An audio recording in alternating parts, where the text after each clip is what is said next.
Assalamualaikum warahmatullahi wabarakatuh. Alhamdulillah, alhamdulillahilladzi an'amana bi ni'matil iman wal islam, wa nusallimu wa salatu ala khairul anam sayyidina wa habibina wa syafi'ina wa maulana Muhammad sallallahu alaihi wasallam. Puji syukur kehadirat Allah Subhanahu wa ta'ala atas karunia limpahan nikmatnya, di antaranya nikmat iman wal islam, nikmat sehat wal afiat, sehingga kita dapat berkumpul bersama dalam rangka kajian rutin setiap Jumat malam Sabtu ba'da Isya. Alhamdulillah telah hadir di tengah-tengah kita guru kita bersama Al-Mukarram Kiai Haji Ustadz Musli Singgam LC. Yang saya hormati wabil khusus Ketua Umum Musholla Al-Azhar Kiai Haji Abdul Mudi Al-Ansori MA. Yang saya hormati pengurus Musholla Al-Azhar Bapak Gama Syam Hidayat selaku sekretaris.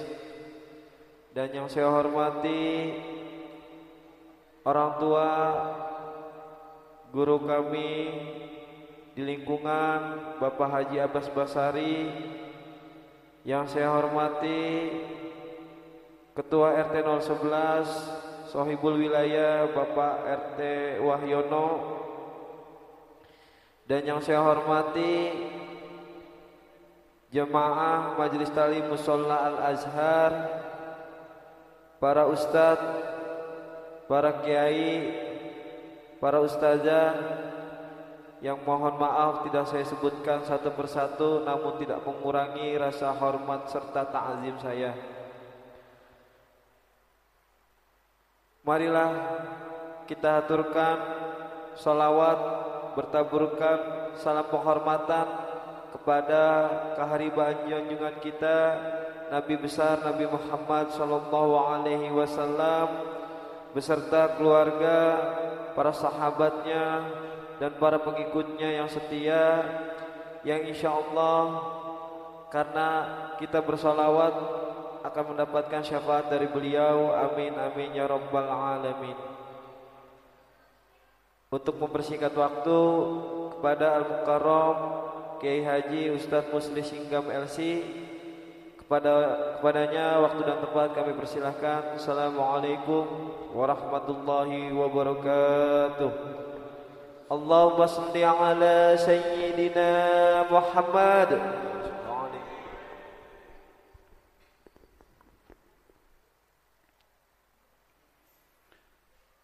Assalamualaikum warahmatullahi wabarakatuh.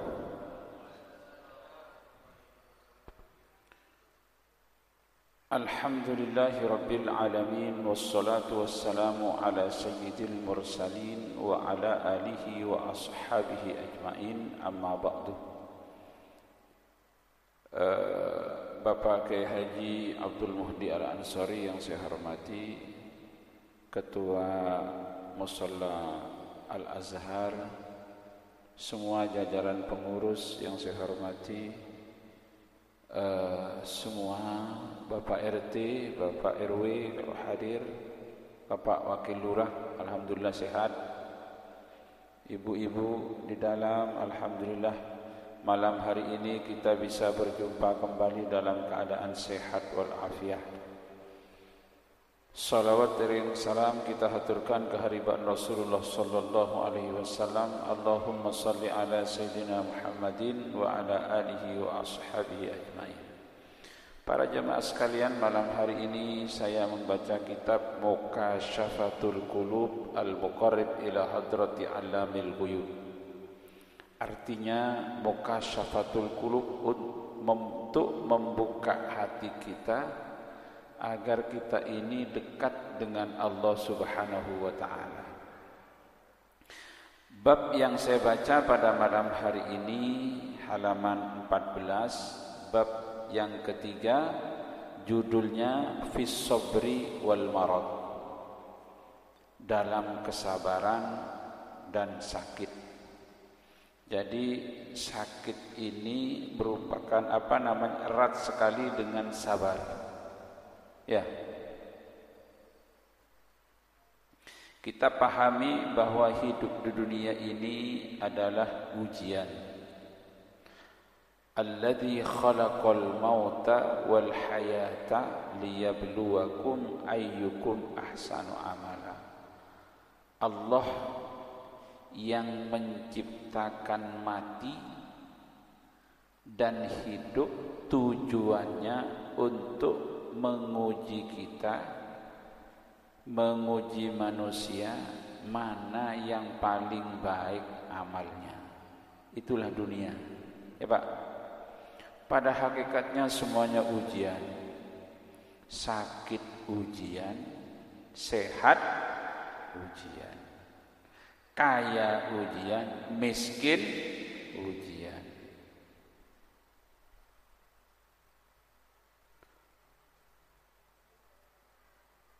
Semua merupakan ujian dari Allah Subhanahu wa ta'ala. Nah, tentu orang yang sabar itu yang akan mendapatkan kecintaan dari Allah, karena Allah Subhanahu wa ta'ala mencintai orang-orang yang sabar. Wallahu yuhibbus sabirin. Allah itu mencintai orang-orang yang bersabar. Hidup ini bapak-bapak dan ibu-ibu, kalau sudah mendapatkan mahabbah dari Allah Subhanahu wa ta'ala, hidup ini enggak ada yang susah. Sampai disenengin RT aja enak Pak ya. Disenengin RW apalagi disenengin lurah. Disenengin wali kota, disenengin Pak Anies, Pak Gubernur, enak, apa urusan gampang semua, ya. Apalagi disenengin Pak Jokowi. Sampai langsung dikasih sepeda, nih. Ini presiden Pak, apalagi yang senang sama hambanya itu adalah Allah. Senang itu, cinta itu adalah namanya kekasih. Orang kalau sudah menjadi kekasih Allah Subhanahu wa ta'ala, dibelain apa-apa oleh Allah. Kalau diganggu, Allah yang bela.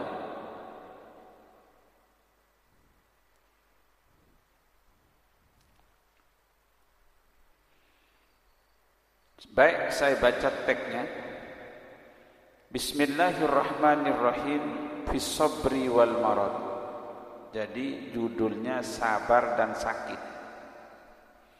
Man arada ayyan jua min adzabillah, barang siapa yang mau selamat dari siksa Allah, wa yanalu sawabahu, dan mendapatkan pahala, wa rahmatahu, dan kasih sayangnya, wa yadkhulu jannatahu, dan masuk ke surganya Allah, falyanhi nafsahu an syahwatid dunya, maka tahanlah syahwatnya itu daripada syahwat dunia, cinta dunia, tahan.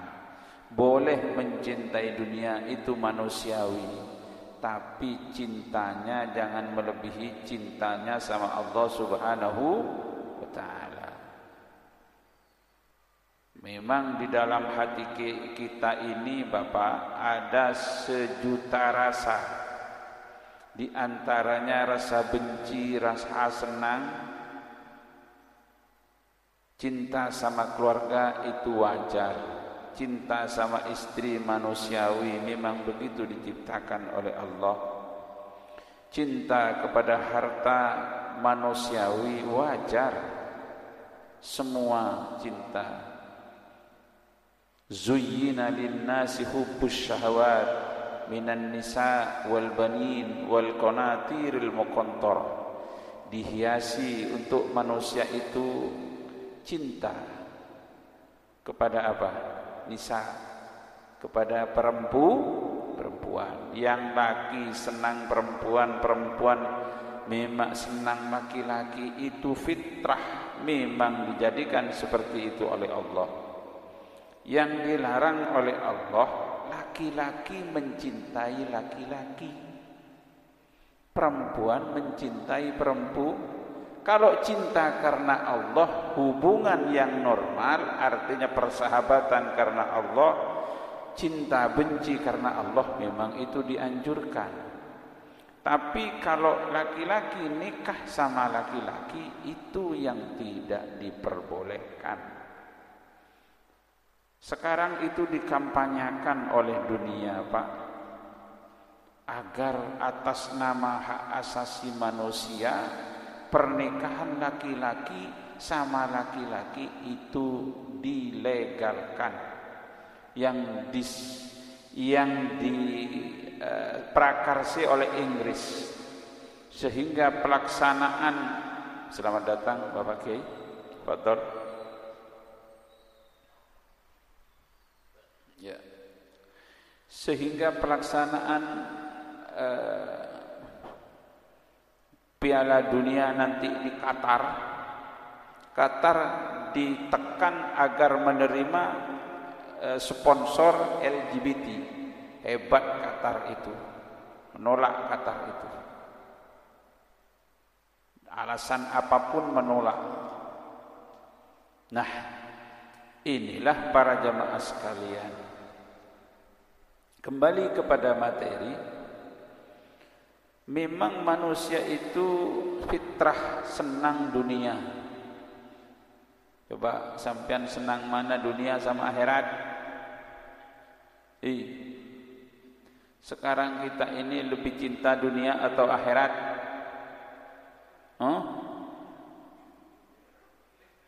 Senangan dunia atau akhirat?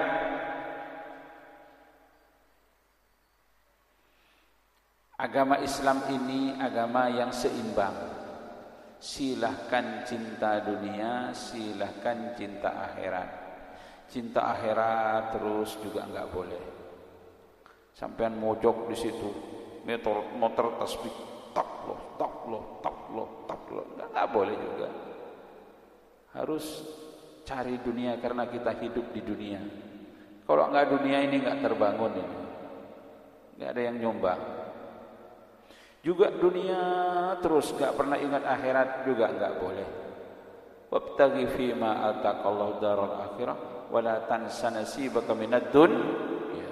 Sedang saja, yang sedang saja. Tapi kalau kita uji, ternyata kita ini masih pragmatis, senangnya sama yang kelihatan. Sholat di rumah dengan sholat berjamaah itu lebih banyak mana pahalanya, Pak? Tapi lebih senang di rumah. Coba ketika sholat di musola, langsung selesai di bawah karpet ini, setiap sholat ada 100.000. Kira-kira penuh enggak ini? Ini dunia, padahal nanti lebih besar dari itu. Coba saya tes sampean, jawab. Sampean kehilangan uang 5 juta dengan kehilangan sholat sunnah sebelum subuh 2 rakaat, lebih kepikiran mana? Bu? Lebih kepikiran mana?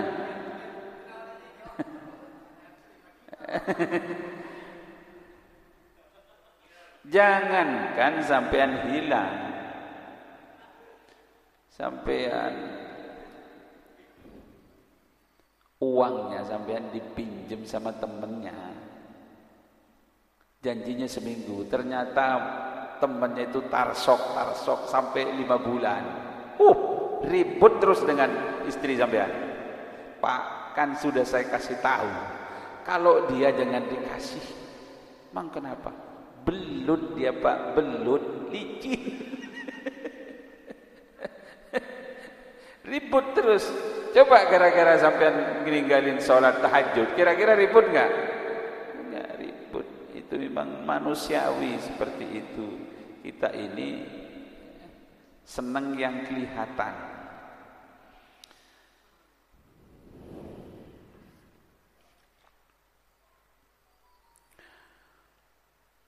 Wal yasbir ala syadaidiha wa masaibiha, dan bersabarlah atas segala bencana dan musibah yang terjadi di dunia ini, kama qala Allah taala, sebagaimana Allah Subhanahu wa taala berfirman, wallahu yuhibbus sabirin, Allah mencintai orang-orang yang sabar. Makanya sabar ini luar biasa Pak pahalanya. As-sabru nisful iman. Orang sabar itu separuh daripada iman. Iman itu baru teruji, baru kelihatan nilainya orang itu setelah kena musibah, diuji oleh Allah Subhanahu wa taala. Was-sabru ala aujuhin. Sabar itu bermacam-macam. Sabrun ala taatillah, sabar untuk taat kepada Allah. Ya Pak? Bagaimana sabar taat? Sampean pagi-pagi as-salatu khairum minan naum, langsung ambil wudu, berangkat jamaah, itu sabar taat. Punya uang, keluarkan zakatnya, itu sabar taat. Punya uang, sedekah. Ada waktu kosong baca Quran, itu sabar dalam taat. Yang kedua, wasabrun ala maharimihi, sabar terhadap larangan Allah. Ini lebih berat Pak. Kalau di sini ada pengajian, di sana ada dangdut, kira-kira sampean datang kemana?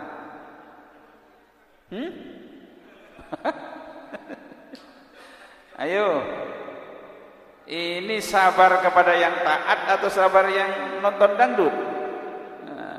Berarti kalau sampean tetap ngaji di sana ada dangdut, berarti ini sabar terhadap larangan Allah Subhanahu wa taala.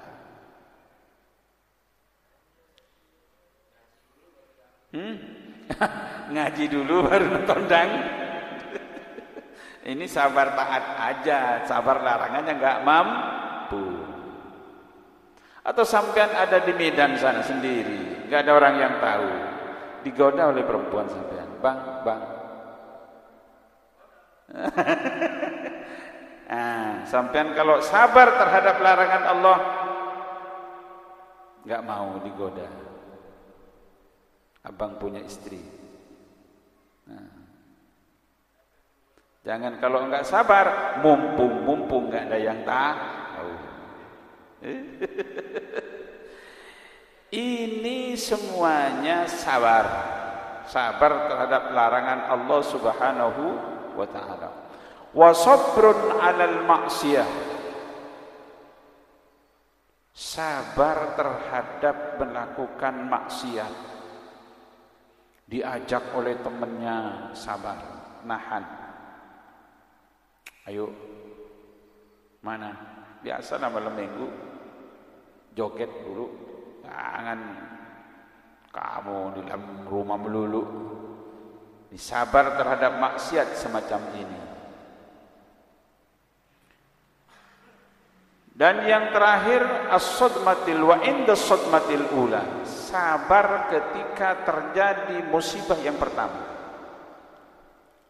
Kayak Bapak Ridwan Kamil, Gubernur Jawa Barat, ketika mendengar anaknya tenggelam, gak langsung kejat-kejat dia, gak langsung semaput, sabar, tegar. Inna lillahi wa inna ilaihi raji'un. Semuanya milik Allah dan kepada Allah kembali. Hebat kan? Sahabat jarang Pak orang yang pasti, orang ketika anaknya keluarganya terjadi tabrakan pesawat jatuh, pas ngelihat di list ternyata termasuk yang meninggal dunia langsung. Nah, yang hebat ketika as-sadmatul ula melihat yang pertama tegar, itu yang susah. Sabar seperti itu. Atau sampean meninggal istrinya, langsung raung-raung, ya Allah, ya Allah. Aku tidak bisa hidup tanpa engkau. Dunia ini rasanya gelap, kiamat. Tapi tegar. Tapi kalau tegarnya udah dapat 5 bulan, sampean sudah dapat ganti. Ini enggak ada nilainya sabarnya. Sabarnya kurang. Ini sama juga ibu-ibu juga. Ketika suaminya meninggal, ya Allah, abang.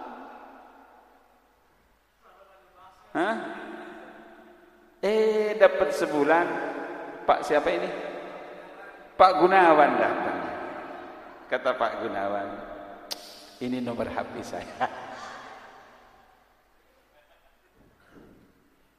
Nanti kalau ada kesulitan apa-apa, telepon aja saya. Enggak sabar. Itulah sabar para jemaah sekalian. Faman sabara ala ta'atillahi ta'ala a'tahu Allah ta'ala yaumal qiyamati 300 darajatin fil jannah. Barang siapa sabar terhadap taat kepada Allah, ketika datang waktu perintah, taat, yang disunnahkan taat dilakukan, akan dibalas oleh Allah Subhanahu wa taala, akan diberikan nanti di hari kiamat 300 derajat di surga. Kullu darajatin, setiap derajat itu ma bainas sama'i wal ard. 1 derajat itu antara langit dan bumi. Memang surga itu kan luas, Pak. Seperti apa? Wasari'u ila maghfiratin min rabbikum wa jannatin arduhas samawati wal ard. Cepat-cepatlah kamu minta ampun kepada Allah.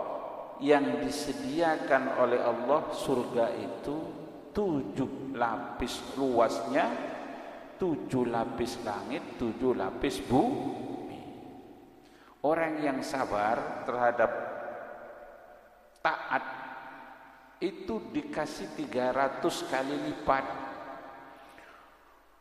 Wa kullu darajatin mislu ma bainas sama'i wal as-sabi'ah wal ardu. Ini setiap derajat itu antara langit dan bumi. Wa man sabara ala maharimillahi ta'ala, lebih tinggi lagi, orang yang sabar terhadap menghindari larangan Allah, nanti a'tahullah, Allah akan memberikan pada hari kiamat 600 darajat, 600 derajat. Kullu darajatin mislu ma bainas sama'i as-sabi'a wal ardi as-sabi'ah. Setiap derajat seperti 7 langit, 7 lapis bumi. Wa man sabara 'alal ma'siyah, dan barang siapa sabar terhadap maksiat, a'tahullahu ta'ala yaumal qiyamah, Allah akan memberikan nanti pada hari kiamat 700 darajatin fil jannah, kullu darajatin ma bainal arsy ila as-sara. Lebih luas lagi derajatnya, seluas arsy. Ini luar biasa pahalanya sabar. Memang Allah membalas pahala sabar ini bi ghairi hisab, tak ada hitungan. Pahalanya sabar ini luar biasa. Makanya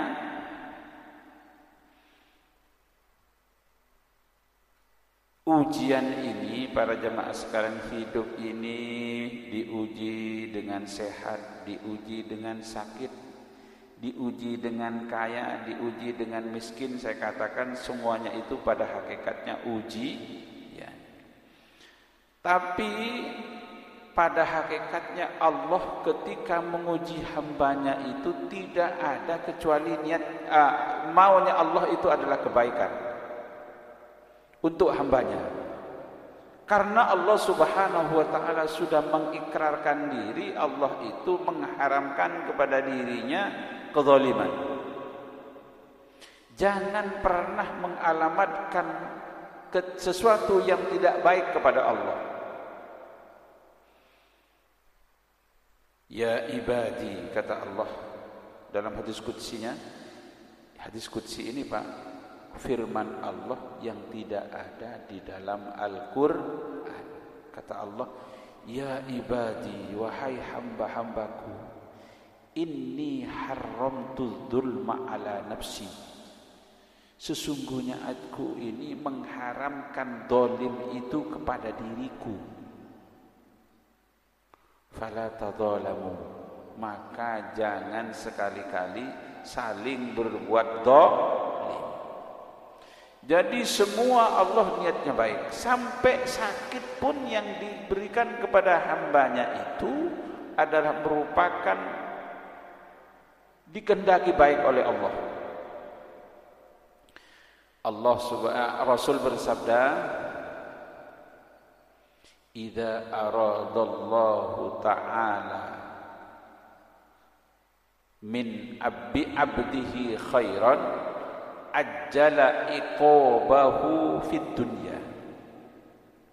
Pak, paham sampean yang saya ngomong ini, Pak? Nyambung enggak? Kayaknya husuk tapi lihat pandangan mata kosong sampean.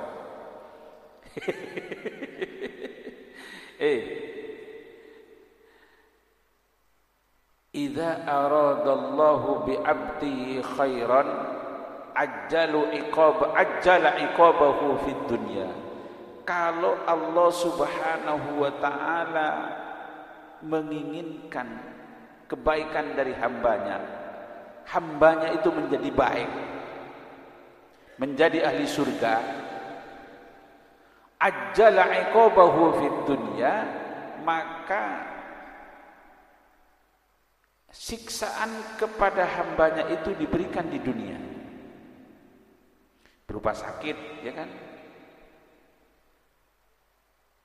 Sakit itu merupakan ujian dari Allah. Di antaranya hikmah daripada sakit itu adalah liyukaffiru anhumud dzunub, untuk menghapus dosa. Jadi inginnya Allah Subhanahu wa taala hambanya yang masih ada dosa dihapuskan dengan sakit, dengan penyakit, sehingga dia menghadap Allah dalam keadaan bersih. Jadi luar biasa bagi orang yang beriman, Pak. Orang kalau sudah beriman itu nilainya luar biasa. Alhamdulillah kita jadi orang yang beriman. Nilainya iman ini, Pak, andaikan ditimbang dengan dunia serta isinya ini, masih lebih berat iman. Kenapa? Karena dunia sama isinya ini nilainya di hadapan Allah tak seberat sayap lalat. Pak, sayap lalat itu berapa? Dunia serta isinya ini masih lebih berharga nilainya iman la ilaha illallah. Makanya Pak, dunia ini akan hancur, akan kiamat kalau sudah tidak ada satu pun yang menyebut Allah. Tapi kalau ada satu saja orang yang masih beriman, masih menyebut la ilaha illallah, dunia serta isinya enggak hancur. Tapi ketika yang menyebut la ilaha illallah tinggal satu itu meninggal, hancur dunia. Artinya apa? Dunia serta isinya ini kalah dengan nilai la ilaha illallah. Pernah Pak, suatu ketika Mbah Holil Bangkalan, di antara karomahnya ini muncul setelah diceritakan setelah wafat. Suatu ketika Mbah Holil itu diundang tahlilan di sebuah daerah di Madura. Ngundang ya sudah, nanti tanggal sekian kami ngundang Pak Kiai untuk tahlilan. Haul. Ya, pas waktunya undangan penuh. Datang Mbah Holil. Tanya sama keluarganya, bagaimana, sudah siap semua? Sudah tidak ada yang ditunggu lagi. Sudah Pak Yai. Tahlilnya langsung tahlil. Afdhalul dzikri fa'lam annahu la ilaha illallah. La ilaha illallah. Udah keluarin anunya, nasinya keluarin, semua keluarin, suguhannya keluarin. Langsung datang tuan rumah. Pak Kiai, mohon maaf, Pak Kiai belum siap. Ini saya motong sapi, Pak Kiai. Orang di sini motong kambing aja tahlilnya panjang, Kiai.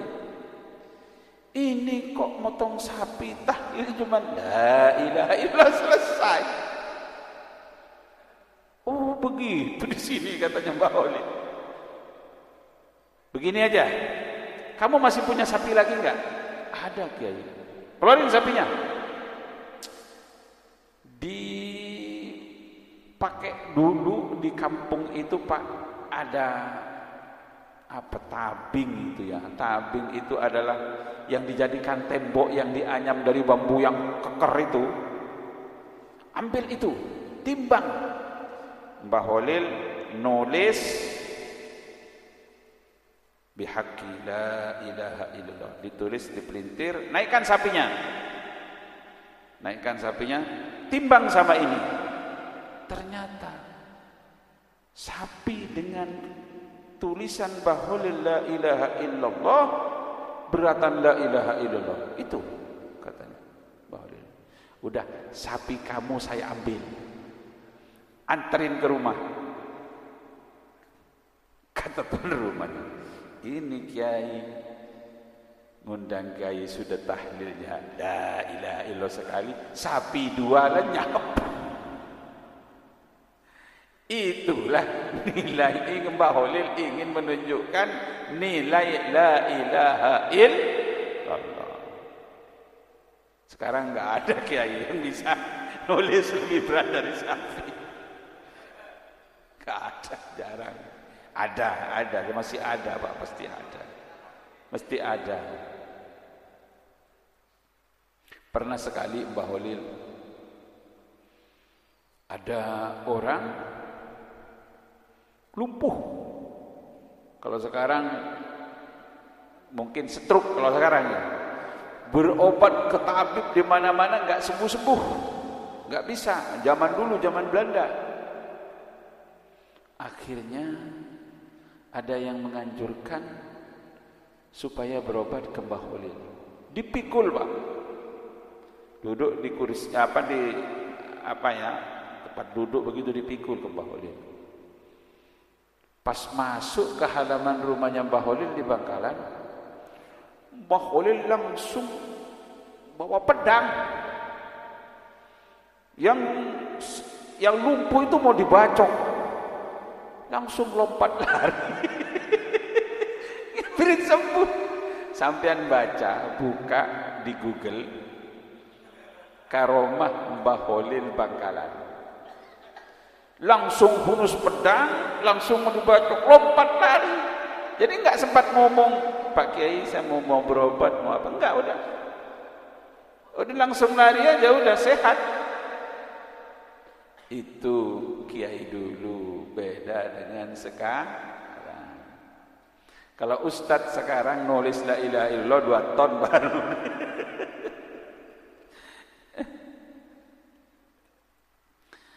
Jadi para jamaah sekalian, itulah hidup ini merupakan ujian, terutama ujian tentang kesabaran terhadap ujian dari Allah Subhanahu wa ta'ala. Ini keutamaan sabar terhadap ujian dari Allah berupa bala, berupa ujian sakit. Qala al-Junaid al-Baghdadi, berkata Imam Junaid al-Baghdadi rahimahullahu taala, al-bala'u sirajul arifin, ujian bala itu yang tidak mengenakkan itu merupakan pelita bagi orang-orang arif billah. Jadi para jamaah sekalian, itu ujian itu kita ini diuji bil khairi wasyarri fitnah. Diuji dengan yang tidak enak, diuji dengan yang enak, semuanya itu merupakan ujian. Wa yaqdhatul muridin dan yaqdhah itu sadar bagi orang-orang yang mencari. Al-murid itu orang yang mencari, yang sedang berusaha mendekatkan diri kepada Allah. Wa salahul mu'minin, dan merupakan maslahat bagi orang-orang yang beriman. Karena nilai iman itu tidak akan ketahuan nilainya kalau belum teruji.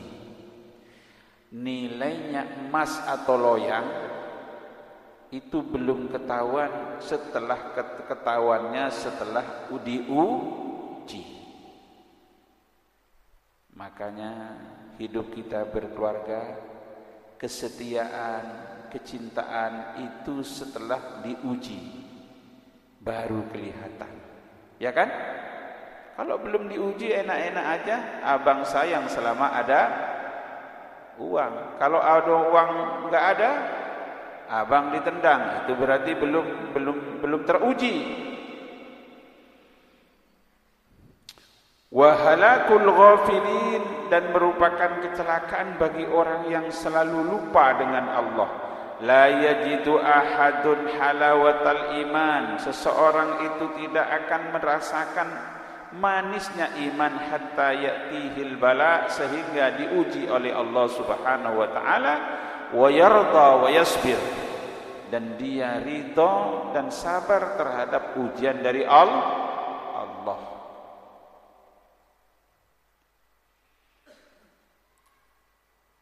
Memang ujian itu bertingkat-tingkat para jamaah sekalian. Ya, kayak anak sekolah saja. Kita ini kalau sekolah mungkin SD kelasnya. Kata Rasul, inna asyaddal bala al-anbiya, sungguhnya orang yang paling berat ujiannya itu adalah para nabi. Summal awliya, kemudian para wali. Summal ulama, kemudian para ulama. Summal amsal fal amsal, kemudian ke bawah. Kalau sekelas saya, sekelas ustaz kecil-kecilan kayak gini diuji dengan ujian ulama, enggak mampu. Ustaz Muslim, ini semiliar. Sampean bikin statement, oh iya, enggak, bukan kelasnya. Kalau saya mungkin ujiannya 10 juta, itu masih kuat ya. Ditawarin 10 juta masih kuat. Kalau sudah ditawarin 1 miliar, telok. Bukan kelasnya. Makanya para jamaah sekalian, qala sallallahu alaihi wasallam, bersabda Nabi besar Muhammad sallallahu alaihi wasallam, man marido lailatan, barang siapa sakit, diuji dengan sakit, lailatan, satu malam, fasabara, lalu dia sabar, waradiya, dan dia rela. Artinya bukan rela berarti tidak berobat, sadar kalau ini diuji oleh Allah Subhanahu wa ta'ala.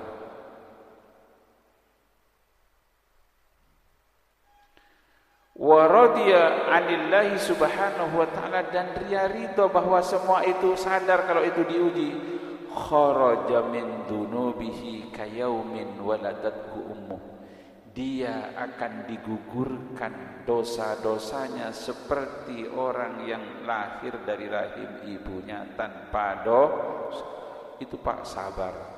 Fa idza maridtum fala tatamannau al-afiyah, tapi kalau sakit maka mohon kepada Allah kesembuhan.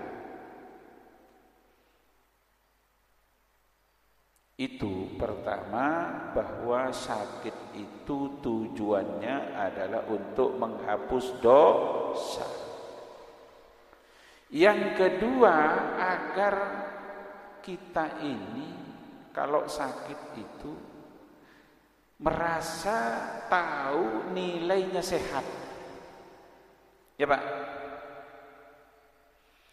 sehat itu nilainya baru ketahuan kalau sudah sakit. Ya, sampean pernah, kita ini pernah merasakan bersyukur, alhamdulillah nafas lancar, enggak pengap, enggak ini nafas, bisa oksigen lancar ini Pak. Kalau sudah sesak enggak bisa nafas, harus oksigen aja harus beli. Mau nafas harus bayar. Ya, pakai oksigen itu. Apalagi waktu corona itu Pak Kiai. Udah kalau sudah pakai oksigen yang dari balon itu, banyak enggak balik, mati. Di dalam tubuh kita ini ada yang mumpah. Apa namanya itu? Jantung. Kalau kita itu sehat normal, kita enggak pernah merasakan alhamdulillah. Yang umur 60 tahun sejak sampean ditiupkan ruh itu sudah berdenyut itu jantung. Sampai sekarang sampean pernah ngecas? Pak, pernah ngecas jantung sampean? Enggak kan? Tapi kita enggak pernah. Ya Allah, alhamdulillah jantung sehat. Padahal kalau sudah ngadat ini Pak, harus pakai ring. Ringnya itu satu ternyata mahal, sampai 80 juta. Nih di sini nih ada semacam tinju itu, ginjal namanya. Kalau sudah gagal ini Pak, kita harus pakai menyaring, pakai mesin. Ada sahabat kita itu Pak Kiai, Pak almarhum Haji Nazar, bertahan berapa bulan itu Pak Kiai? 6 tahun setengah. Terakhir sudah parah, seminggu 3 kali Pak. Sekali cuci darah itu enggak cukup 4 jam. Ini sehat, kadang-kadang kita enggak bersyukur. Ya Allah, pernah Raja Harun Ar-Rasyid. Raja Harun Ar-Rasyid itu punya penasihat pribadi, namanya Ibnu Samad. Suatu ketika Harun Ar-Rasyid sedang duduk di meja dan di depannya ada air 1 gelas. Wahai Ibnu Samad, sini. Dia senang dinasihati, bagus. Penasihat pribadi. Wahai Ibnu Samad, nasihati saya. Oh, baik Tuan Raja, kata Ibnu Samad. Sekarang bagaimana kalau air 1 gelas ini sudah tidak bisa masuk ke dalam tubuh Anda? Apa yang Anda lakukan? Orang kalau sudah enggak masuk air kan sudah parah Pak ya, sakit. Kata Harun Ar-Rasyid, agar air 1 gelas ini masuk ke tubuh saya, separuh kerajaan saya berikan. Baik. Sekarang bagaimana kalau air 1 gelas ini masuk ke tubuh Anda dan sudah enggak bisa keluar lagi? Sakit enggak Pak kalau enggak bisa kencing? Aduh. Kalau sudah sakit kena prostat, gak bisa buang air kecil, sakitnya bukan main. Kata Harun ar-Rasyid, kalau ini air supaya bisa keluar, saya berikan separuh kerajaan saya. Oh, ya itulah nilai sehat, Tuan Raja. Berarti kerajaan Anda yang begitu megah ini, yang Anda pertahankan selama ini, nilainya dibandingkan dengan sehat hanya nilai segelas air. Itulah sehat. Sehat, Pak, ya Allah. Dunia ini enggak ada harganya. Kata Bang Roma, apabila penyakit bersarang di badan, dunia tak lagi menjadi ukuran. Ya kan? Iya. Kalau sudah sehat, makan apa saja, biar sayur sayur asem, ikan pedak, nasinya nasi baru dipanen dari Karawang, sampean makan sama istrinya berdua, pakai sambal pete sampai begini keringetan sampean. Iya, kalau tapi kalau sudah sakit, yang manis pahit di lidah, kan begitu. Yang indah buruk di mata, yang kaya miskin di dada, yang gagah miskin di rasa. Apabila penyakit bersarang di badan, dunia tak lagi menjadi ukuran. Nikmat sehat. Agar kita ini tahu nilai nikmat. Yang ketiga, agar kita ini selalu bersyukur terhadap nikmat Allah Subhanahu wa taala. Yang keempat, sakit itu agar kita ini tidak sombong, merasa lemah di hadapan Allah. La haula wala quwata illa billah. Fir'aun itu kenapa sombong, Pak? Fir'aun itu memang oleh Allah istidraj. Istidraj itu dielur, dibiarin sehat, gak sakit. Fir'aun itu gak sakit, gak pernah minum bodrek dia, gak pernah puyeng. Makanya sombongnya luar biasa, sampai berkata, ana rabbukumul a'la, saya Tuhanmu yang paling tinggi. Inilah manusia. Buat apa yang buat kita sombong, Pak? Asalnya kita ini adalah nutfah, setetes air hina. Kita ini asal kejadiannya apa, Pak? Setetes air hina. Coba asalnya manusia dengan asalnya ayam, jual, yang laku yang mana? Sampean punya 10 telur ayam kampung, bawa ke lontar. Pak, ini baru semalam keluar, masih baru, seger, berapa? Buat jamu. Tapi sampean bawa secah gelas ini Pak, masih hangat, semalam baru keluar. Asalnya manusia. Ada yang mau beli?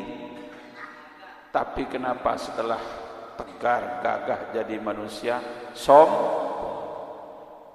Dan akhirnya manusia wa akhiruhu jifa, ketika meninggal mati jadi bangkai, hanya jadi bangkai, jadi santapan cacing-cacing tanah. Kita ini, badan kita ini akan kembali ke tanah, asalnya dari tanah, berdiri di atas tanah, akhirnya masuk ke dalam tanah. Agar kita tidak sombong, itulah gunanya sakit. Namun yakinilah, setiap sakit itu pasti ada obatnya, kecuali 2, illal maut wal haram. Yang tidak ada obatnya itu Pak, penyakit satu, tua. Tua ini nggak bisa Pak, kita bertahan. Umpamanya bisa ada kembali muda lagi, Raja Salman, Raja Bulkiah itu pasti yang beli muda dia pertama. Kalau sudah tua, kita ini nggak bisa apa-apa. Biar dipakai anak SD itu Pak Wakil Lurah itu, pakai anak SD, pakai anak SD tetap aja nggak bisa. Kamu udah tua, iya nggak bisa. Ya, tapi ada ya mungkin apa namanya awet muda, ya kan?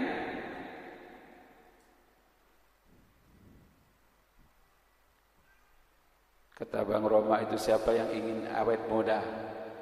Mudah sekali obatnya. Kalau Anda mau jadi awet muda, sesungguhnya mudah sekali obatnya. Ya kan? Usahakan selalu gembira, walau sesen pun uang tak punya. Kalau perlu banyak-banyaklah tertawa, tapi jangan seperti orang gila. Iya, sampean ketawa sendiri, ingin awet muda, nggak bisa. Bagi yang sudah tumbuh uban di kepala, coba beristri dua, pasti Anda lebih muda. Ini marah ibu-ibu kalau begini. Cadar. Bagi yang sudah tidak bergigi lagi, pasang gigi palsu kembali muda.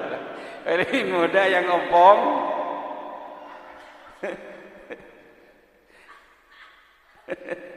Ya Allah ya Rabbi. Itu sebagian sampean supaya gak ngantuk aja Pak. Kalau ada orang sakit, makanya supaya kita ini ternasihati Pak ya, kita ini ada orang sakit, agar menjadi nasihat bagi kita semua, makanya sering-seringlah menjenguk orang sakit. Tapi menjenguk orang sakit ini ibu-ibu pakai adab. Satu adabnya, menjenguk orang sakit ini enggak boleh lama-lama. Apalagi jenguknya di rumah sakit, waktunya terbatas. Orang sakit sampai ngajak ngobrol. Jangan Pak, sebentar saja. Sudah, yang penting sudah sampean apa namanya merasakan. Soalnya orang itu akan merasa dirinya diperhatikan ketika dalam keadaan susah, ketika dalam keadaan sakit.